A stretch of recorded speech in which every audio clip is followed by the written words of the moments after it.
Quantifying risk becomes worthwhile when stakes are high, uncertainty is wide, or leadership needs confidence in trade-offs. For a small internal project, a spreadsheet of probabilities might add little value. But when millions of dollars or months of schedule hang in the balance, structured modeling can expose weak assumptions early. Executive teams often request quantitative forecasts when they must justify funding, compare alternatives, or defend contingency reserves. In those moments, numbers become a language of trust. The analysis is not about impressing decision-makers. It is about arming them with defensible insight into what might actually happen. Before launching any analysis, clarify which decision the quantification will support. Is the goal to choose between design options, size a reserve, or confirm feasibility? Each requires different inputs and metrics. Without that clarity, models grow aimlessly and drown in detail.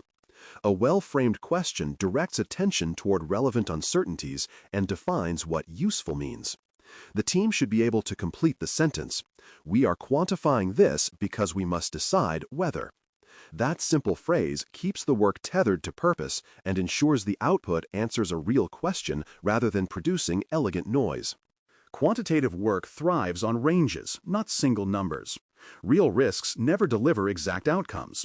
They unfold across plausible spans. Defining a range for cost, duration, or performance invites conversation about uncertainty itself, where it comes from, and how wide it might be. Asking for a single-point estimate pressures people to guess. Asking for a range invites honesty. A cost-risk model from $2 to $4 million conveys variability and realism. This flexibility allows simulations, sensitivity tests, and probabilistic forecasts to mirror reality far more closely than fixed figures ever could. It is also essential to distinguish between variability and ambiguity.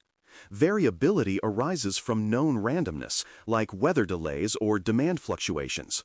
Ambiguity, on the other hand, stems from unclear knowledge, such as an untested technology or a poorly defined scope. Mixing the two confuses the analysis. Variability can be modeled statistically, but ambiguity demands better information or expert judgment. Recognizing which dominates the uncertainty helps tailor the approach. Reducing ambiguity might involve research or pilot testing, while managing variability often calls for buffers and contingency reserves. Clarity on this distinction sharpens both modeling and mitigation. Decide early whether the analysis will focus on cost, schedule, or both. Each dimension has different data sources and sensitivities. A cost-centric model tracks labor rates, procurement risks, and material volatility. A schedule model examines duration, dependencies, and resource conflicts. Combining both in one framework can reveal trade-offs, but it doubles complexity. When time or data are limited, prioritize the domain that most affects project success. A 2-week delay may be tolerable if funds are ample.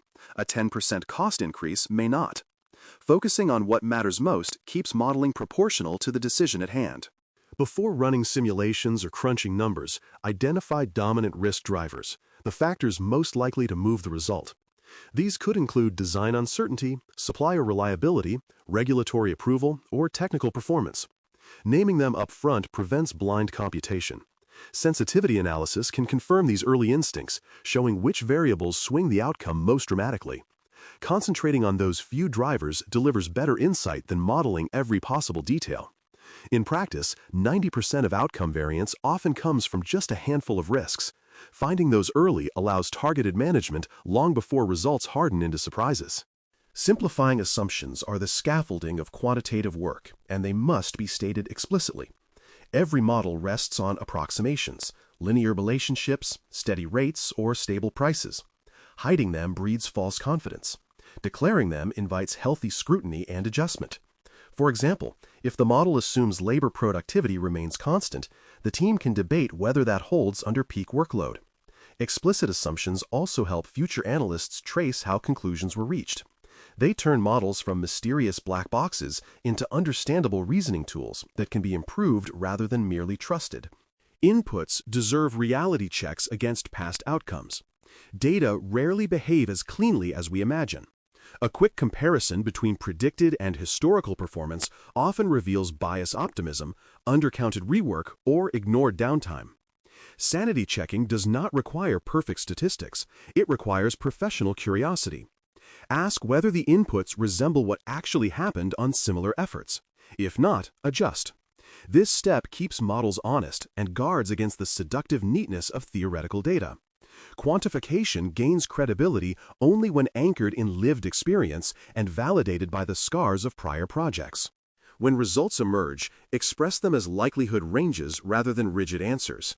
A statement such as, "There is a 70% chance of completing under 5 months," conveys both insight and uncertainty. It invites leaders to weigh comfort with that risk. Probabilistic outputs make contingency discussions more grounded because they show how confidence grows or shrinks with additional investment or time. The goal is not to hide behind probability, but to surface it. Decision-makers can then choose the level of exposure they accept rather than being surprised later. Numbers alone rarely decide. Interpretation does. Translate quantitative results into option trade-offs that connect to strategy. Perhaps one option costs less but exposes the schedule to greater risk, while another is slower but steadier. By framing outputs as choices, analysts turn statistics into strategy. The conversation shifts from "what does the model say" to "which path are we willing to pursue given what the model reveals." That translation transforms quantitative insight into executive action. Without it, data remain inert, interesting, but powerless. Always communicate the limits and confidence of the analysis honestly. Every model is a simplification of reality. Overstating precision damages credibility faster than any math error. It is better to admit we are moderately confident within this range than to present a false veneer of certainty. Confidence intervals, sensitivity tests, and scenario comparisons all help convey where the analysis is strong and where it is thin. This transparency builds trust and helps leaders use the numbers appropriately, as guides, not guarantees. Ultimately, the goal of quantitative analysis is not to admire analytics, but to decide what to do next. Too often, teams produce elaborate reports, yet leave decisions unchanged. The test of value is whether action follows. A risk model that informs mitigation priorities, reserve sizing, or resource allocation has earned its cost. One that merely decorates a presentation has not. Numbers must move projects forward, not stall them in curiosity. Discipline in decision focus keeps the exercise practical and results-oriented. Quantification should be viewed as a conversation tool, not a verdict machine. It aligns diverse stakeholders around shared understanding of uncertainty. Visualizations such as tornado charts or cumulative probability curves help people grasp risk intuitively. Dialogue deepens as participants see how assumptions drive outcomes. This collaborative dynamic turns numbers into bridges across disciplines: engineering, finance, and operations. Quantitative insight then becomes a language everyone can speak, grounding debate in evidence rather than opinion. When done well, quantitative analysis sharpens foresight, strengthens confidence, and disciplines judgment. When misused, it distracts and misleads. The difference lies in intent. Quantify to serve decision-making, not to display sophistication. Be transparent about assumptions, honest about uncertainty, and focused on what matters most. The best analysis does not predict the future. It prepares you to face it with clear eyes and steady hands. In the end, quantification is a servant of judgment, never its master. A compass that guides action, not a crystal ball that replaces it.